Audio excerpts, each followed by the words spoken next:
Parallel structure is good and it helps us. Today, Josh and I are going to teach you about parallel structure, and by the end of this lesson, hopefully you'll understand why our title makes absolutely no sense. Alright, let's go over to the Prezi. Alright, so we're going to delve into the book of parallel structure here. So what is parallel structure?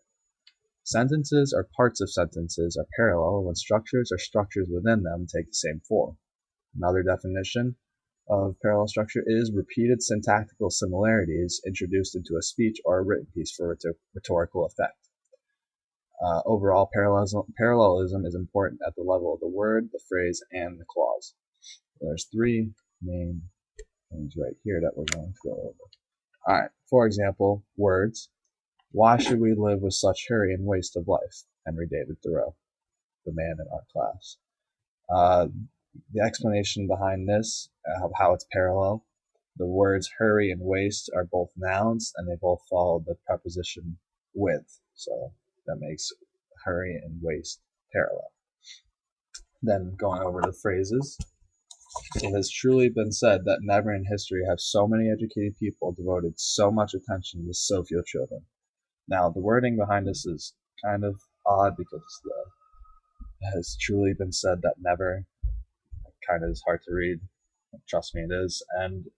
But the parallel structure is the repetition of the phrase so followed by educated, or so many educated people, or so much attention to so few children. So that's with phrases. And then with clauses, again, going back to our man Henry David Thoreau. If we are really dying, let us hear it around in our throats, feel the cold in extremities, and if we are alive, let us go about our business. This example begins with a dependent clause, if through dying, and then followed by an independent or main clause, which is let through extremities. Then after the semicolon, the road presents another dependent-independent construction parallel to the first. So then if to alive is dependent and let to business is independent or main clause. And then our personal example is with this wonderful picture provided with the Prezi was parallelism is not only strikingly beautiful but also highly exciting. I don't know if you totally agree with the highly exciting, but it is strikingly beautiful when used correctly. Now we're going to go over some rhetorical strategies or devices that use parallel structure. First, we're going to start with anaphora. Anaphora, as we all know, is the repetition of a word or phrase at the beginning of consecutive sentences or clauses. Was he a disappointment? Was he incompetent? Was he a failure?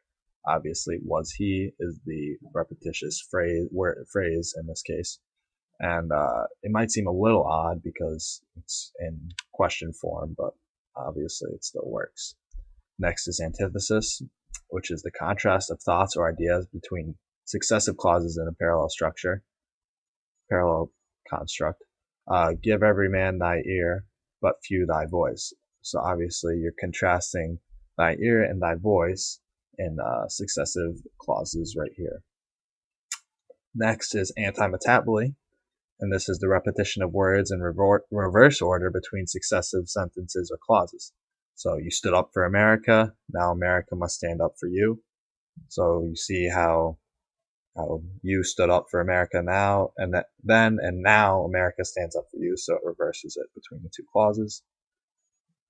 Finally, zeugma is the use of one part of speech to relate to another part of speech in a way that is inconsistent in terms of grammar, but incongruous in terms of meaning. They cover themselves with dust and glory. So obviously, dust and glory, grammatically, it makes sense to put those two together, but contextually, it doesn't really make sense to compare dust to glory. But Mark Twain does it here. Shout out to you, Melanie. You love these kind of things. Alright, next, we'll go to the effect of all of this. So rhetorical effect for parallel structure in general is that it creates a fluid and rhythmic pulse to a sentence. So it's better, it kind of flows in a way. And also it's easier to remember when someone is really trying to drill a point across. it's easier to use parallel structure to hit each point really hard rather than break it up into sentences. It can also be used, like we were talking about before, with all those 4 devices. This is how they use those. Anaphora emphasizes ideas, appeals to pathos in order to inspire and encourage by creating rhythm. So how we had the question example over there. Antithesis and anti-metaboly, they contrast ideas, so they kind of butt heads, and they draw attention to differences. So the differences kind of jump out in those examples. And then zeugma connects 2 different ideas, or different ideas and just different ideas, and creates vivid language, and it kind of surprises you, like when Mark Twain compares dust to glory. Now we're going to do some guided practice. So first, we're going to start with identifying parallel structure. So, first example, a penny saved is a penny earned. Quote from Ben Franklin. It is, I'll just show you. We won't give you any time. It's guided practice. So penny is the noun, saved is the verb, and that's being compared to a penny, once again, noun, that is being earned. Forgot the E, but you get the point. So that is the first example of parallel structure, or for identifying parallel structure. Second example, this situation is a problem not only for the students, but also for the teacher. So obviously, we all know that whenever you have whenever you have a not only, it has to be followed by a but also. Whatever follows that not only is also followed by the but also. Poor word choice on my part, but you get the point. It's parallel structure right there. And then, typical SAT example, Heather learned to work fast, ask few questions, and keep a low profile. So for this one, you could insert to's before ask and keep, but you don't have to. They're all infinitive verbs, so you can just leave it like that and it'll be fine. Perfect example of parallel structure. Wherever Heather works must be scary if she has to work fast, ask you questions, and keep a low profile. Sorry for you, Heather. Okay, now moving on to correcting the faulty parallel structure. We're almost to the home stretch of this presentation. For these, obviously, we're going to find the errors and fix them. So, starting with number 1, as part of his accounting business, Rick has private clients, does some pro bono work, and corporations. The obvious part that sticks out in this is does some pro bono work. You want to get rid of the verb does, and get rid of some too. So changes it to Rick has private clients, pro bono work, and corporations. And that's all part of his accounting business. So that by taking out the verb, you have parallel structure. Next, my new exercise program and going on a strict diet will help me lose the weight I gained over the holidays.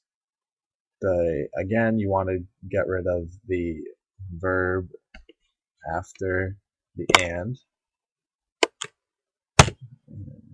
Then it reads, my new exercise program and strict diet will help me lose the weight I gained over the holidays. This is much clearer and follows parallel structure because you don't have the going on a strict diet, which is kind of a second verb to the sentence that is unnecessary. So my new exercise program and strict diet. Finally, a competent physician will assess a patient's physical symptoms and mental attitude will also be discouraged. Well, that just reads terribly. And again, you want to get rid of will also be discouraged.